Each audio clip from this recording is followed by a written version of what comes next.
Bonjour mes amis Gémeaux, alors nous sommes dans le taroscope octobre, novembre et décembre de l'année 2002, 2020, 2002, en tout cas 2020, excusez-moi, voilà, donc,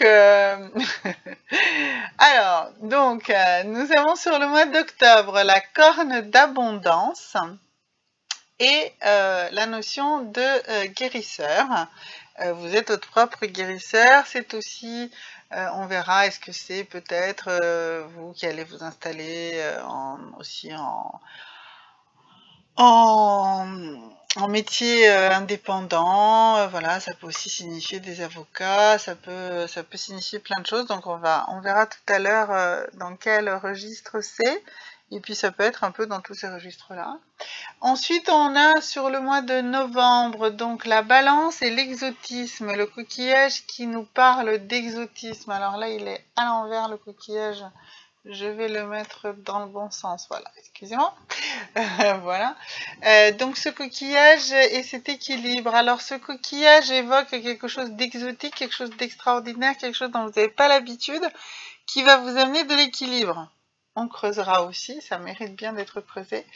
Et puis ensuite, ici, nous avons la cigogne et l'automne. Et l'automne, bah, c'est là, puisqu'on c'est le tirage, alors je le fais ici en septembre hein, pour vous présenter ce taroscope, mais bien sûr, ça concerne décembre. Et décembre, eh bien, on est au début de l'hiver. Et comme on sera ici, ça nous parle d'automne, eh bien, c'est 9 mois plus tard. Et cette cigogne, donc ça nous donne une naissance. Dans 9 mois. Alors bien sûr, ça peut être une naissance d'un enfant, soit pour vous-même, soit dans votre entourage. Cela peut également être la naissance l'achèvement d'un projet, ça peut être une entreprise que vous avez décidé, un projet. Donc, toute chose que vous allez entamer sur ce mois de décembre, eh bien, mettra 9 mois pour s'accomplir et s'accomplira de manière très satisfaisante et surtout avec une grande plénitude. Alors, donc on va revenir tout à l'heure sur ces deux mois-là, le mois de novembre et le mois de décembre. On va pour l'instant s'attarder sur le mois d'octobre. Alors, on voit ici un mois d'octobre, hein, vraiment la corne d'abondance, le soleil, la guérison, le fait que vous guérissiez vous-même, l'abondance qui viendra par le biais d'une activité indépendante, libérale. Voilà, donc c'est en tout cas un mois vraiment parfait. Voilà. Avec un énorme soleil là qui vous réchauffe et cette corne d'abondance qui vous apporte l'abondance dans à peu près tous les domaines. Alors, on va creuser un petit peu plus. On va voir dans quel domaine cette abondance va arriver de manière plus précise. Alors, avec quel tarot nous allons creuser cette abondance? Voyons voir, qu'est-ce que j'ai comme idée ici? Qu'est-ce qui pourrait me parler là-dessus? Bah déjà, on va voir quelles sont les énergies qui sont là pour vous permettre d'accéder à cette abondance, hein, d'en prendre vraiment bien conscience. Alors, donc première carte, ici l'énergie. Alors, ça y est, elle s'est retournée. Alors, vous allez pouvoir déjà combattre tout ce qui concerne la notion de déception. C'est-à-dire que vous n'allez pas être déçu ni décevoir qui que ce soit. Vous allez être vous allez être justement dans une énergie contraire à cela, dans une énergie de satisfaction, de confiance. D'accord? Donc ça, vous êtes protégé contre ça. Même s'il y a des choses qui ne sont pas des succès complets, vous allez comprendre que ce sont des étapes. Vous allez en retirer le positif. D'accord? Donc c'est déjà, vous allez tout positiver. Voilà. Vous avez déjà l'état d'esprit hyper positif que vous allez avoir sur ce mois d'octobre est déjà garant de cette abondance parce que vous allez combattre ça. Alors, deuxième énergie, oups, ça y est, elle est ressortie. Alors, c'est le 5e chakra et l'archange Gabriel. Alors, le 5e chakra, c'est le chakra de la gorge. Ça veut dire que vous allez pouvoir vous exprimer en abondance. Vous allez pouvoir dire ce qui ne va pas. Vous allez pouvoir dire ce qui va aussi. Donc, vous allez vraiment pouvoir travailler avec votre 5e chakra. Donc, 5e chakra nous parle de pierre bleu clair. Voilà. J'ai pas de pierre bleu clair ici. Je n'ai pas spécialement de problème de 5e chakra. Chez moi, la voix, ça se passe bien et je m'exprime beaucoup. Mais c'est ça qui va c'est par ce biais-là que vous allez avoir cette abondance. Vous allez vous exprimer abondamment et du coup, vous allez être compris. Votre message va être reçu. D'accord ? Alors, comment également ici avec les licornes, cette abondance va également se traduire chez vous. Qu'est-ce qu'elles nous disent, les licornes? Alors, les licornes nous disent que vous allez avoir de la force. Vous allez avoir de la force pour combattre tout ce qui ne convient pas, pour combattre le sombre qui est autour de vous. Voyez, on a déjà, tout à l'heure, on avait le fait que vous alliez pouvoir combattre la déception. Voilà, vous allez pouvoir vous exprimer. Justement, donc cette abondance, finalement, elle va venir de votre force intérieure et de cette capacité que vous allez avoir à vous exprimer. Vous parlez là d'une profession libérale, ça veut dire que c'est un thérapeute, peut-être un avocat, ou vous êtes vous-même peut-être avocat ou thérapeute. En tout cas, en liaison avec ce genre de personnes, dans votre entourage ou de vous-même, c'est de là va sortir cette abondance. Donc vous allez avoir beaucoup d'énergie, beaucoup de force, d'accord? Ensuite, on va voir également cette abondance, elle est amenée par quelle déesse? Alors, c'est Cordélia qui a sauté tout de suite, et elle nous dit sortez, sortez, sortez à l'extérieur, sortez de vous. Vous voyez, encore une fois, hein, c'est le 5e chakra, la gorge, la parole, la puissance, évitez et reculer tout ce qui pourrait vous paraître sombre. Et ici, Cordélia qui dit allez-y, sortez, tentez, osez. L'abondance, elle est là devant vous, allez la chercher, d'accord? Elle est là, il y a juste à la ramasser, mais encore faut-il vraiment sortir et aller la chercher. Sortir, c'est sortir de soi, sortir de ses complexes, sortir de ses problèmes, sortir de cette attitude toujours un peu négative. Et bien, vous allez avoir cette énergie. Vous allez avoir, mes amis Gémeaux, là en octobre, cette énergie, et elle va être là en abondance, elle est là, elle est déversée sur vous, littéralement, pour pouvoir passer un mois d'octobre et avancer sur un mois de novembre avec cette énergie d'abondance. D'accord? Voilà. Alors ça, c'était pour le mois de octobre. Maintenant, nous allons voir ce que nous dit le mois de novembre.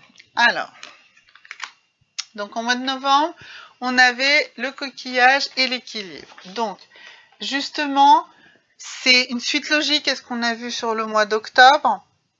C'est quelque chose, ce coquillage, en fait, ça nous parle peut-être des médecines parallèles, ça nous parle peut-être de sagesse que vous n'aviez pas l'habitude d'intégrer dans votre comportement, de choses qui vous sont étranges d'habitude ou étrangères, ou qui vous paraissent beaucoup trop exotiques, beaucoup trop en antenne de vous, eh bien ce sont ces choses-là qui, au contraire, contrairement à ce que vous pensez, vous ont apporté de l'équilibre. Alors, qu'est-ce qui peut être très lointain de vous? Qu'est-ce qui peut vous paraître extraordinairement bizarre? Eh bien, c'est d'abord un trait de caractère que vous avez et que vous n'acceptiez pas jusqu'à présent. Un élément de votre nature que vous avez du mal à considérer comme étant à vous. Mais comme c'est un truc qui va vous équilibrer, eh bien, c'est important que vous y allez. Et la carte est sortie, et c'est « J'explore ma relation avec vous-même ». En fait, déjà, la chose la plus exotique que vous trouvez, c'est vous-même. Donc, vous comprenez pas, vous trouvez bizarre, vous comprenez pas certains de vos comportements, voilà. Eh bien, explorez cette relation avec vous-même, rapprochez-vous de vous, comprenez-vous, ayez de la compassion et de l'amour pour vous-même. C'est quoi ces grands mots, amour et compassion pour soi-même? Ça veut dire déjà s'accepter tel qu'on est, ne pas se critiquer, ne pas se flageller, aimer ses bons et ses mauvais côtés, accepter qu'on ait une personnalité qui peut paraître parfois un peu anti-conformiste à soi-même, accepter aussi quelques idées qu'on a tendance à refouler, d'accord? Plus vous les refoulez, plus c'est très finalement s'incruste en vous. Donc explorez-vous, comprenez-vous. Voilà, on avait vu tout à l'heure aussi qu'il y avait probablement cette possibilité de rencontrer un thérapeute, mais le premier thérapeute de vous-même, c'est vous-même, d'accord? Donc, n'hésitez pas à vous explorer. Si vous voulez que je développe plus, peut-être dans une vidéo particulière, cette notion de compassion et d'amour de soi-même et les outils qui vont avec, n'hésitez pas à me faire les commentaires en bas de cette vidéo. Si vous voulez que je développe ça, je travaillerai aussi sur ce genre de messages et d'outils plus concrets, d'accord? Et donc là, vous avez vraiment besoin d'explorer la relation avec vous-même. Et ça va vous paraître étrange. Alors, avec quels outils on va demander là aux sorcières, hein. Vraiment un outil de sorcière, ça peut vous paraître extrêmement exotique. Vous allez voir qu'en réalité, ça n'a rien d'exotique. Une fois qu'on a compris, ce sont des choses très, très logiques qu'on n'accepte peut-être pas parfois. Alors, ici, c'est les bougies et les bougies magiques. Alors, j'adore, ça fait 2 tirages dans lesquels l'histoire du feu sacré ou de la bougie arrive, et vraiment un outil de développement personnel extrêmement simple. C'est le fait de, tous les matins, allumer une bougie en y mettant une intention. Une intention forte. Alors, donc, vous prenez la bougie, vous formulez l'intention, vous visualisez ce que vous voulez accomplir dans votre tête, et pendant que vous faites ça, donc moi là, voilà, je visualise quelque chose et je le visualise très très fort. Vous voyez, la bougie monte en plus avec moi, la flamme est montée et je visualise, voilà, exactement, regardez, je visualise la flamme monte. Je ne sais pas si vous le voyez, mais moi je la vois bien monter, voilà, et là elle est en train de redescendre parce que forcément j'ai relâché la visualisation parce que je me suis reconcentrée sur vous, mais quand je visualise la montée, voilà, elle remonte la flamme, eh bien je visualise cette intention, cet objectif que j'ai, et en le faisant, eh bien la bougie monte avec moi, vous voyez, enfin je sais pas si vraiment vous le voyez, mais moi je le vois, hein, c'est vraiment, il n'y a vraiment rien d'extraordinaire, c'est juste ma force de visualisation, voilà. Voilà, exactement. Voilà, et bien cette force de visualisation fait monter cette bougie, et ça c'est un outil de développement personnel qui peut vous paraître exotique, mais qui vraiment fonctionne, qui fonctionne admirablement bien. Voilà, on va garder cette bougie ici pour nous accompagner pour la suite de ce tirage.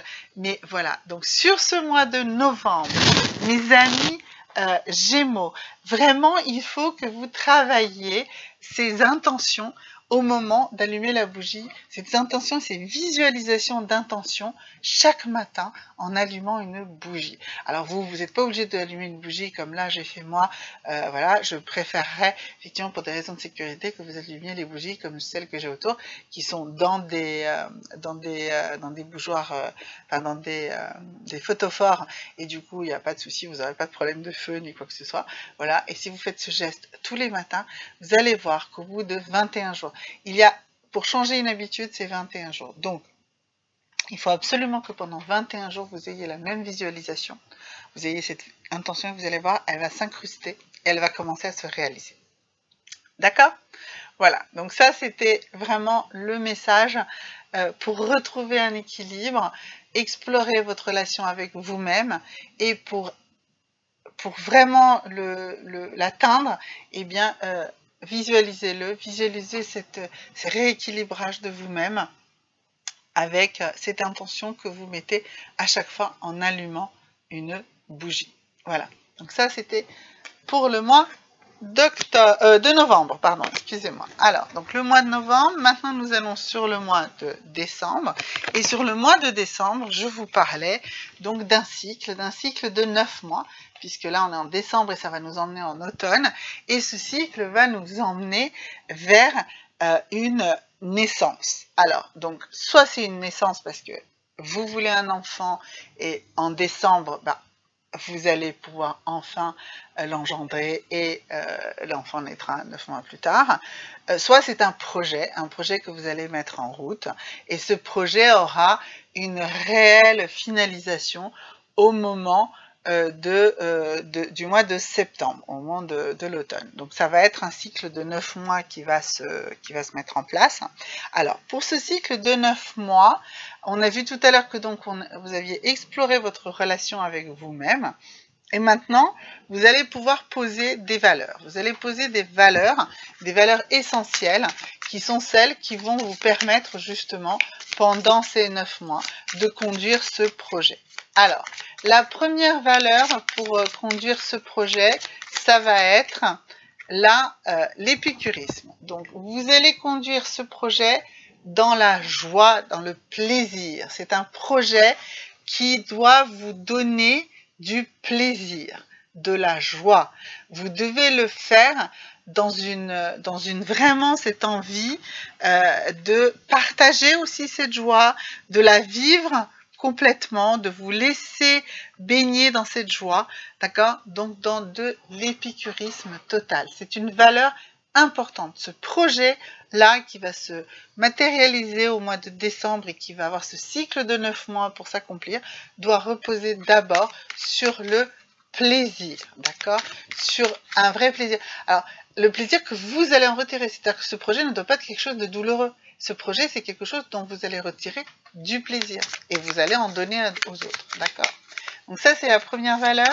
La deuxième valeur sur laquelle va reposer ce cycle de 9 mois pour travailler votre projet, ça va être celle-ci, et c'est l'indulgence. Vous allez avoir beaucoup d'indulgence pour vous et pour les gens qui vous entourent. Alors, qu'est-ce que l'indulgence? La véritable indulgence, ça consiste à comprendre et à pardonner les fautes qu'on ne serait pas capable de commettre.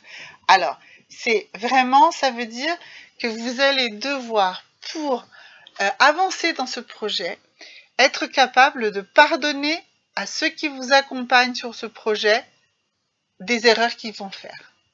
Forcément, tout le monde n'a pas la même vision que vous. Forcément, tout le monde ne va pas aller dans le même sens. Ayez de l'indulgence. Ayez de l'indulgence pour votre compagne ou pour votre compagnon, si vous êtes dans une grossesse. Si vous êtes celle qui porte l'enfant, eh bien, ayez de l'indulgence pour votre compagnon. Il a peur, il a peut-être des soucis d'assumer ce qui se passe, ou peut-être qu'il a peur pour vous. Et donc, voilà. Donc, ayez de l'indulgence. Et si vous avez un projet, ayez de l'indulgence pour les erreurs qui peuvent être commises par ceux qui vous accompagnent sur ce projet. D'accord ? Voilà. Et puis, ayez de l'indulgence pour vous-même aussi. Hein. Mais bon, on a vu que vous, normalement, vous étiez dans l'épicurisme et que du coup, vous étiez dans le plaisir. Et donc, cette indulgence pour vous-même, vous devriez l'avoir. Troisième valeur qui doit vous accompagner pendant ce cycle. Alors, quelle est la troisième valeur que vous devez utiliser pendant ce cycle? Voilà, c'est de la clémence. Décidément, il ne faut pas... alors, la clémence... alors, l'indulgence, c'est de pardonner les fautes qu'on n'aurait pas commis soi-même, hein, voilà. Et ici, la clémence, c'est de ne pas vouloir, pour ceux qui auraient fait des choses, ne pas vouloir se venger. Ne pas chercher à quelqu'un qui vous aurait fait du mal, à vouloir vous venger. Au contraire, il faut lui pardonner. Le pardon, c'est la chose la plus puissante qui existe. Le pardon, c'est pas pour l'autre, c'est pour vous, d'accord? Donc, de l'épicurisme, de l'indulgence et de la clémence pendant les 9 prochains mois pour mener à terme ce projet qui va s'entamer en décembre. Il faut avoir cela en ligne de mire. Un dernier message pour vous. Alors on a vu tout à l'heure que vous deviez vous explorer votre relation avec vous-même, hein, que c'était une chose importante. Et là, on parle beaucoup, vous voyez, d'indulgence, de clémence. Donc on va voir qu'est-ce qui, en termes de construction de votre vie, est vraiment crucial dans ce projet. Qu'est-ce qui est vraiment crucial? Alors, qu'est-ce qui est crucial? C'est que vous compreniez que les choses ne sont pas dans la répétition. En fait, effectivement, si vous démarrez sur la notion que tout se répète tout le temps, eh bien tout va se répéter tout le temps.